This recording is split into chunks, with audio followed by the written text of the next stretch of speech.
We remain steadfast in our commitment in delivering local news that matters, stories that inspire, enriching the lives of Filipinos in the Philippines and across the globe. This is your GMA Regional TV. Buong puso para sa Pilipino.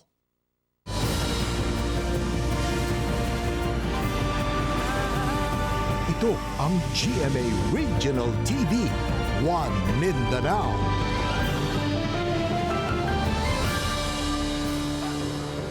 Maayong hapon Mindanao, kini ang GMA Regional TV 1 Mindanao. Hatod namo ang pinakadagog pinakauling balita sa Mindanao.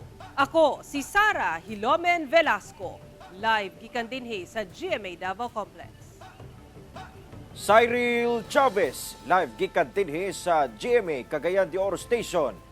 Efren Mamak live desde aquí na GMA Zamboanga Station. Sa unang adlaw sa pagpatuman sa bagong speed limit ordinance sa Davao City, ubay-ubay ka mga nagmalapason nga motorista ang nadakpan. Ani ang report ni Argil Relator.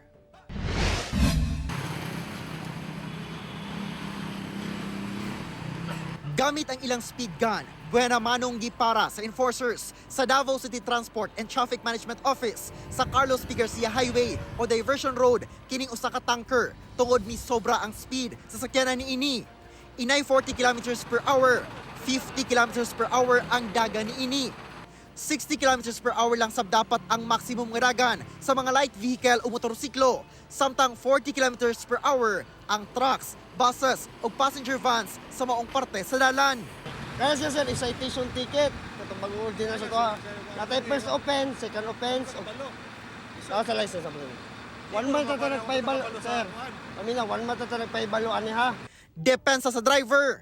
Kasi mo na balaan diri sir. 50 ang dagan, di 50 ra akong dagan. Oo. Pero wala ka ba daw nga nanay bagong speed limit?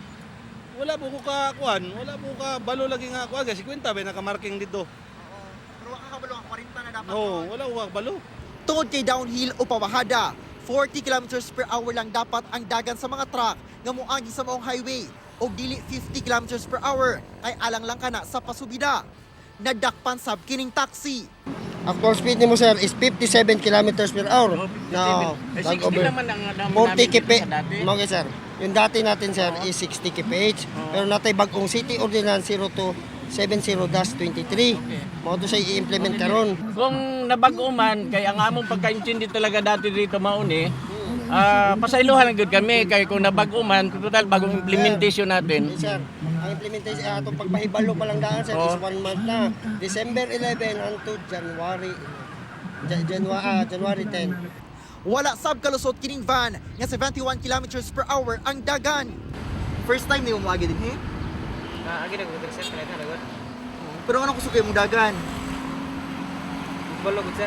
Gipang isyuhan sila og citation ticket, diin na sila'y multa nga 1,000 pesos alang sa first offense. Kini nga parte sa Carlos P. Garcia Highway mao giingong pinaka-accident prone area sanglit buylohanan matud pa kini sa mga sakyanan gikan sa taas pabahada dinhi. Ugani anaa pa lang sa 20 minutos ana sa napulo ka mga sakyanan ang gipangpara tungod kay nagmalapason sa bagong maximum speed limit ordinance sa syudad sa Davao.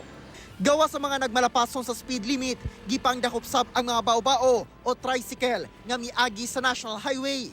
Wala may alain agiana na mo sir sa Orange Grove ni nagbiyahe sir. Orange Grove subdivision. Wala jud laing exit sir nga kon diri ra jud highway jud. Kauban si Metro Awing sa kamera. Ako si Argil Relator para sa One Mindanao.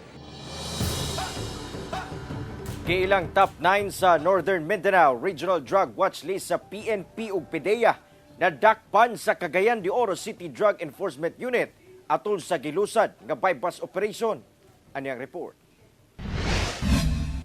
Pinaagi sa gilusad nga bypass operation sa Cagayan de Oro City Drug Enforcement Unit, malampusong nadakpan ang giilang top 9 sa Northern Mindanao Regional Drugs Watch List sa PNP ug PDEA. Ang suspect giila nga si Andy Taban, 49 anyos, og residente sa Bara, Barangay Makabalan, Cagayan de Oro City. Matod sa kapulisan, positibo nilang napalitan ang suspect og usa ka sachet sa sabu gamit ang marked money nga 500 pesos. Diyang girikisa ang suspect Nakuhaan pa kini og ana sa 15 gramos sa shabu nga mobalor og 102,000 pesos ang kantidad. Taod-taod kuno gipanid-an sa kapulisan ang suspect. Previously nadakpan na gyapon ni kaduha na rin siya nadakpan sa kuan sa recent gyapon nga kaso RA 9165 pag-uhay pa rin siya nakagawa sa itong September 2002. Dili matud pa basta-basta gapamaligya lang ang suspect.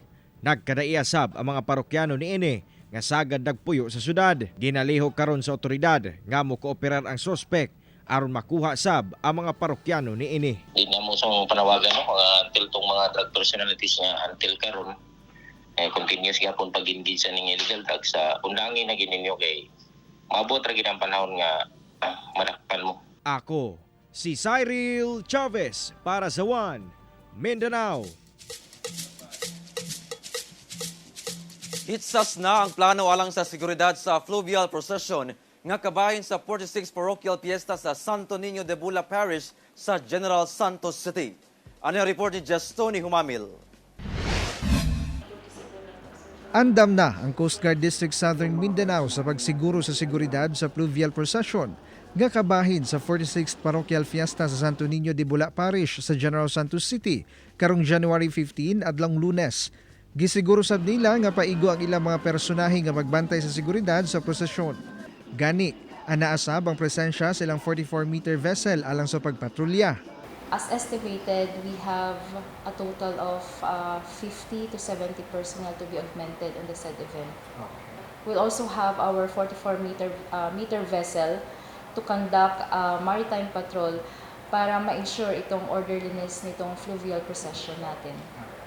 Nakaalerto sa ang ilang medical team sa pagresponde sa gilaumang pagdangsa sa mga deboto alang sa aktibidad.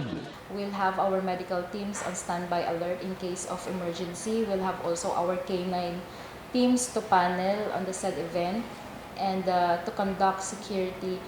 Same also with our special operations group. Magsugod ang fluvial procession sa Bula padulong sa Fishport ug pabalik sa Quintuna Park sa Barangay South. Tinguha sa otoridad nga mahimong hapsay ug malinaw na aktibidad sama kaniadtong milabang tuig. We remind them to be or to abide on the safety rules and regulations and also sa events rules and regulations and to be mindful po sa ating mga actions with regards po sa ating or sa protection ng ating marine environment, not to harm our aquatic life and resources. Siguruhon sab sa ahensya nga nasa saktong ihaplang ang mga tao nga makasakay sa matag vessel aron balikayan ang disgrasya. Nakatakda pa nga magpahigayon og dugang meeting ang Coast Guard ug barangay alang sa dakong aktibidad. Kauban si Bong Vicencio sa kamera. Ako si Jess Tony Humabil para sa One Mindanao. 13 ka mga balay sa usa ka barangay sa Cagayan de Oro City ang ugdaw. Human gilamoy sa dakong kalayo. Electrical short circuit ginalantaw nga tinubdan sa sunog. Ang detalye sa report ni James Pauloya.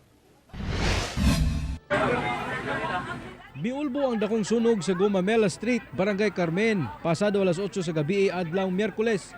Sa video nga kuha sa usa sa mga residente sa lugar, makita ang pagdilaab sa kalayo samtang ginalamoy ang kabalayan sa lugar. Pagkabuntag kini na lang ang nabilin sa 13 ka mga panimalay nga apektado sa sunog.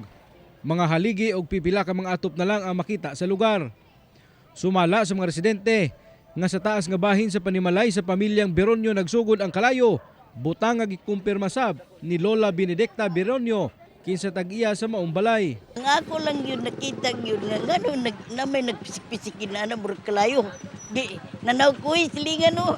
Sam na kalayo. Sus dala silang tubig tag sa kapisin giit sa. Ay sus ni buhagay minum kalayo. O namutong moingon sa sila. Kinsa may tao din sa taas. Hinoon paspasab nga miresponde ang mga personahe sa Bureau of Fire Protection apan gisaka matud pa nila sa ikatulong alarma ang sunog. Dikit-dikit og sagad gama kuno sa light materials ang mga balay hinungdan sa paspas nga pagkaylap sa kalayo. Sa karon padayon pa kuno ang investigasyon sa kabumbiruhan. Apan aduna sila pahimangnon sa publiko ilabi na kung karaan na ang balay. Gisaka na to og third alarm para daghan ang patrak nga makaresponde para dili na gid sa mo dako ug ayo. Atong pangandaman ug atong lantawon gyud nga ang kinahanglan ang imuhang balay naka rewiring no, nakaplastar ang mga electrical. Gibana-banaang moabot sa kapin 1 million pesos ang structural damage sa maong sunog. Sa karon gipanghaturan na og paunang tabang ang 21 ka mga pamilya nga apektado sa sunog. Kauban si Jaybert Pairat sa kamera. Ako si James Paulo Yap para sa One Mindanao. Usa ka building nga dunay 5 ka classroom sa usa ka tulunghaan sa Matanao, Davao del Sur nasunog. Ani ang report ni Argil Relator. Gilamoy sa dakong kalayo ang classroom sa Manga Central Elementary School sa Barangay Manga, Matanao, Davao del Sur, alas 4:40, Miyerkules sa kadlawon.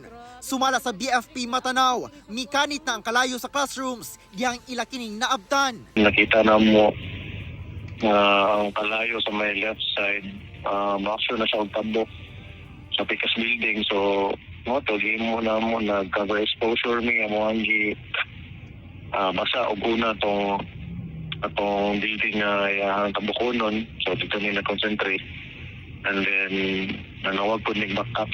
Tulo ka fire trucks ang miresponde, lakip-sab ang gikan sa kasikbit nga fire station. Human sa usa ka oras ug tunga nga pagpakgang, nagdeklara na og fire out. Sa tala sa BFP Matanao, 5 ka classrooms ang dili na mapuslan nga gilangkuban sa usa ka district office, ALS office, 2 ka classrooms sa grade 3 ug usa sa grade 4. Gibana-bana ang ana sa halos 4 million pesos ang danyos tungod sa insidente. Padayon pa ang ginasuta sa kabomberohan ang tinubdan sa sunog. Ako si Argil Relator para sa One Mindanao.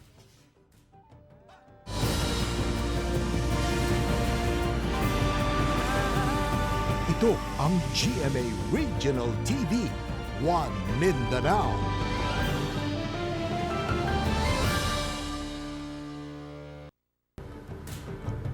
Dakpan sa otoridad ang top 9 most wanted persons sa Region 12 nga matud pa ng lugos og 8 anyos nga babae sa General Santos City. Ano yung report ni Abby Caballero? Tingkagul karon sa Pendaton Police Station sa General Santos City ang 51 anyos nga sospek. Kinsa gikonsiderang top 9 most wanted person sa Region 12. Duna kini kasong rape. Matud pa gireklamo kini human giingong gilugos ang 8 anyos nga babae nga pag-umangkon sa iyang misis. Ang lola matud pa sa bata ang mipasaka og kaso batok sa sospek. Giingong nahitabo ang pagpanglugos sa Undok-gawan sa General Santos City. Sukad niya adtong milabay tuig pa kini ginapangita sa otoridad, hangtod sa nadakpan kini sa Glan Sarangani pinaagi sa warrant of arrest. Itong nareklamo na siya is murag dalhin na sa og kanang residensya dito sa Glan, sa may barangay Katlanan.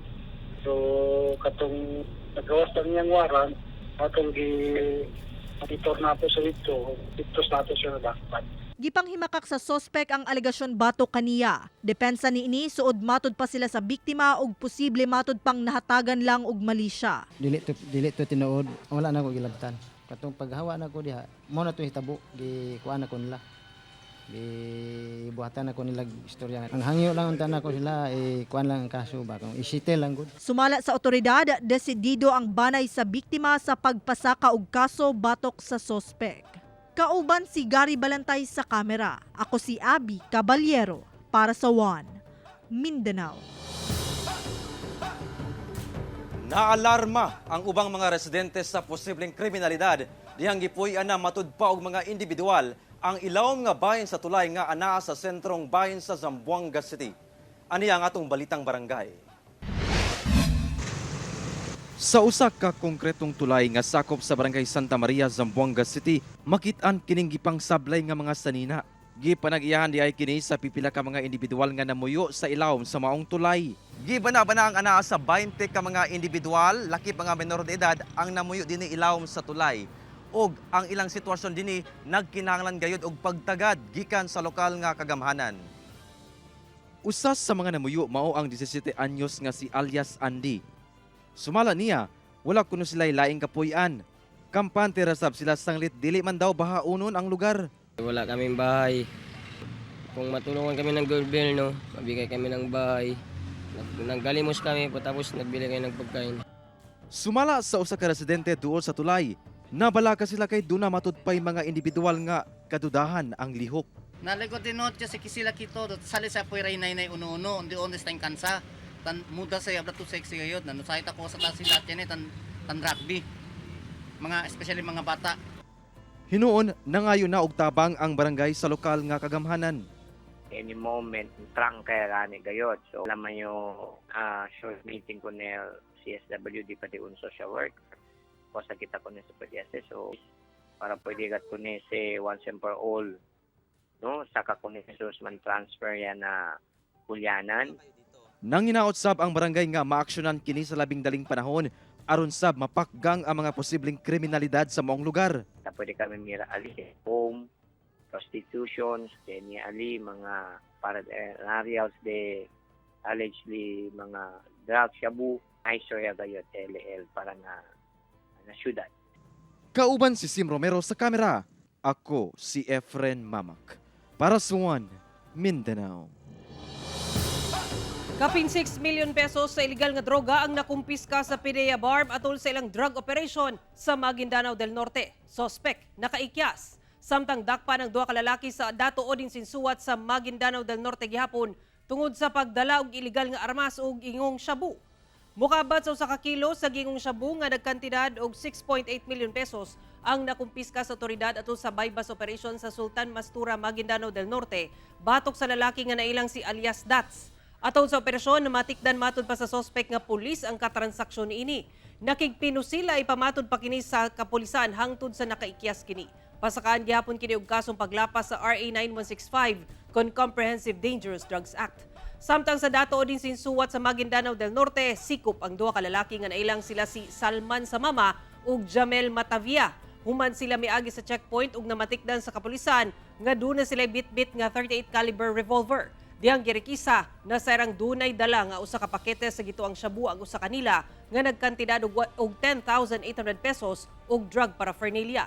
Pasakaan sila og kaso paglapas sa RA 9165 ug illegal possession of firearms. Usa ang patay, human na trap sa nasunog diini nga balay sa Pagadian City, Martes sa kadlawon. Og daw kining usa ka balay sa Purok Opo 3, Barangay Balintawak, Pagadian City. Human nasunog pasado alas 2, Martes sa kadlawon. Atol sa hitabo, patay ang retiradong principal nga nailang si Rosemary de la Cruz, 67 anyos, human nga natrap sa nasunog nga balay. Sumala sa kabumbiruhan, natulog ang biktima, kauban ang anak og tulo ka apo. Diyang nahitabo ang sunog. Nakagawas pa ang anak ug mga apo, apan nabilin ang biktima. Napalga na lang kini sa CR sa balay nga nakaputo sa tuwalya ang ulo ug lawas. Gituhuang suffocation ang hinungdan sa pagkamatay sa biktima. Sanglit braso ug kamot niini ang nasunog. Nalakipsab kasunog ang duha ka motorsiklo nga nakaparada sa gawas sa balay niini.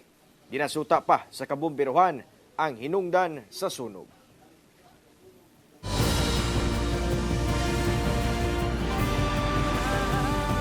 Ito ang GMA Regional TV, One Mindanao.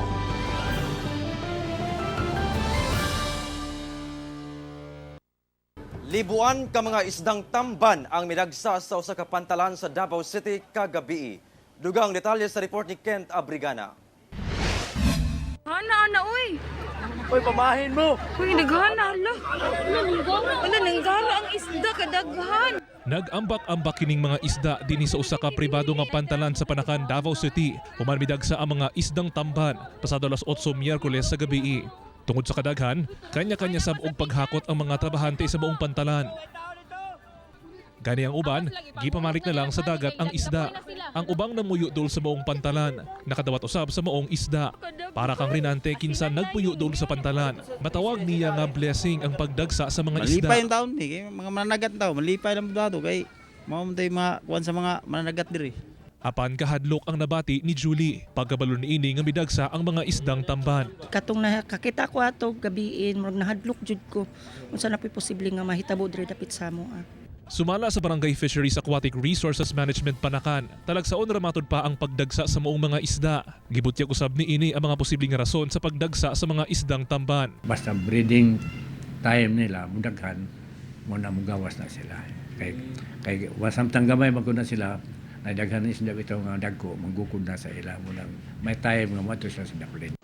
Hinumduman nga midagsa sab niadtong Domingo ang libuan ka isdang tamban sa baybayon sa Maasim, Sarangani. Hinuon kipasabot sa Penro, Sarangani nga tungod kini sa upwelling nga may kalabutan sa sirkulasyon sa tubig. Wala sa batod pay koneksyon ang nahitambong linog niadtong Martes sa pagdagsa sa mga isda sa baybayon. Kauban si Mel Colmenares sa kamera. Ako si Kent Abrigana para sa One Mindanao. Nireklamo ang pipila ka residente sa Barangay 76-A sa Davao City kay papahawaon sa ilang lugar kay gireclaim sa usa ka developer. Ani ang report ni John D. Esteban. Nahinabi sa GMA Regional TV ning mga residente sa Barangay 76A Bukana sa Davao City kabahin sa ilang problema. Papahawaon sila sa property developer kay i-reclaim ang luna nga gitukuran sa ilang mga panimalay. Usa sa mga ginapahawa si Nanay Ruby nga dinhin na nagdako sa lugar. Gisa-isa daw sila og kaso.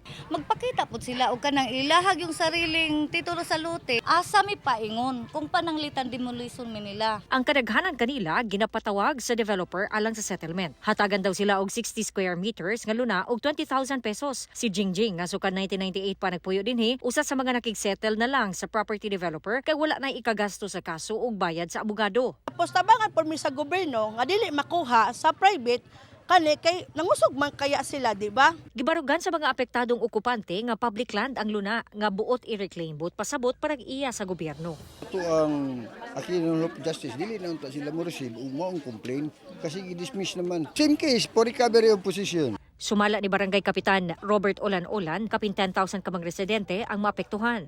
Kini nga lugar nga sakop sa Barangay 76A Bukana, apil sa mga i-develop sa Ecoland Properties Development Corporation. Ugaling mahinayon, kapin 10,000 ka mga residente ang maapektuhan o mawad-an og panimalay sa ilahang lugar nga gidak-an. Ang ilahang pangutana, asa na sila magpuyo? Maong panawagan nila sa lokal nga panggamhanan, paminawon ug tabangan sila sa ilahang mulo.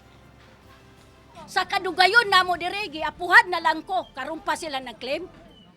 O mag-ingon sila na ilaha. Asa ilang titulo? Ipakita. Asa ang gobyerno nato karon nganong wa mo tabang sa amua? Ang maong problema natukay atol sa sesyon sa Davao City Council. Ang developer may alokar og relocation sa Barangay Manuel Gianga sa Tugbok District. Gi-question ni Councilor Alberto Ungab ang pag-reclassify sa nasangpit nga lugar kung asa i-relocate ang pahawaong mga residente sa Bukana.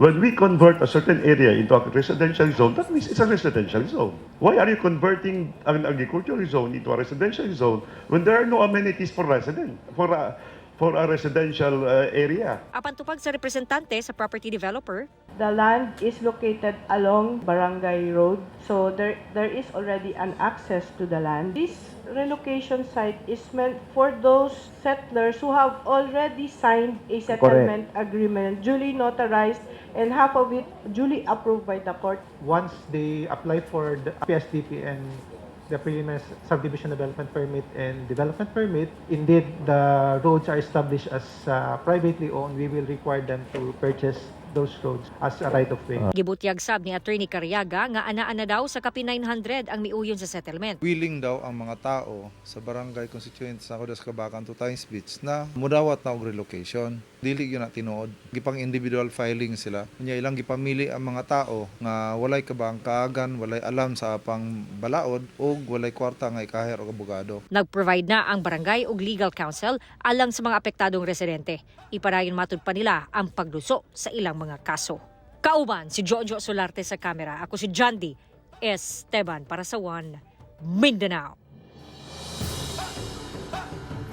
Ana sa 60 ka tricycle driver sa General Santos City ang nakabenepisyo og kabuhayan starter kits nga motorcycle parts gikan sa Dole Region 12. Nakadawat og kabuhayan starter kits nga motorcycle parts ang 60 ka tricycle drivers nga miyembro sa Yellow Plate Tricycle Drivers Association sa General Santos City. Ilawom kini sa Dole Integrated Livelihood Program kung DILP, among programa alang sa transport sector sa Gensan. Nagkantidad kini og kapin 900,000 pesos. Nang hinaot ang Dole Region 12 nga mapalambo sa mga benepisyaryo ang ilang negosyong retail sa motorcycle parts and services. Kapin 200 ka kilo sa basura ang nakolekta tungod sa gipaygaing cleanup drive sa coastal area sa Kiamba, Sarangani. Mukaba sa 230 kilos sa basura ang nakolekta sa kapin 200 ka mga volunteer gikan sa nagkadiyang sektor sa Kiamba, Sarangani atol sa gipahigayang cleanup drive sa coastal area sa maong lungsod niadtong January 4. Kiniagig pagpakusog sa awareness mahitungod sa proper waste management ug sa pagprotekta sa kinaiyahan ilabi na sa kadagatan. Sumala sa Community Environment and Natural Resources Office kung Sendro Kiamba, sagad sa mga nakolekta mga basura gilangkuban sa mga food wrapper, plastic bags, straw, bottle caps ug uban pa. Gipahigay na aktibidad ato sa National Zero Waste Month celebration.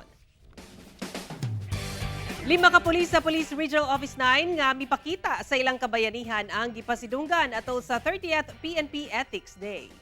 Gipasidunggan sa Police Regional Office 9 ang 5 ka mga pulis kinsa nagpakita og maayong binuhatan sa katawhan atol sa 30th PNP Ethics Day nga gipahigay sa Camp Colonel Romeo Abendan sa Barangay Mercedes, Zamboanga City.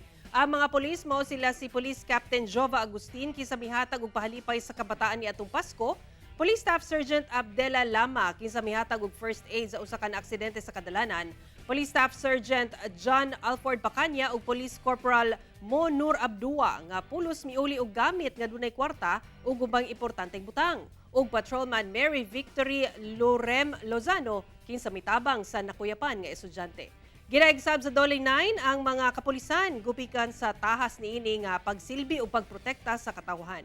Ang PNP Ethics Day usa ka aktibidad aron mapakita ang dedikasyon ug debosyon sa mga kapulisan sa ilang serbisyo sa nasud. Mao kadto ang mga ulahing balita sa Mindanao karong adlaw. Mamahimo ninyo kining makita pag-usab pinaagi sa pagbisita sa official website sa GMA Regional TV o bisitaha ang among official YouTube channel o i-click ang subscribe button para sa pinakaulahing balita. Muchísimas gracias sa atong mga kapuso sa Mindanao nga nagalantaw kanamo og sa atong mga kapuso abroad. Padayon lang sa pagtutok sa mga lokal nga balita matag adlaw tungod sa GMA Regional TV Local News Matters. Kami ang GMA Regional TV 1 Mindanao. Tibok pwersa para sa mas dakong misyon ug mas halapad nga pagserbisyo sa nasod.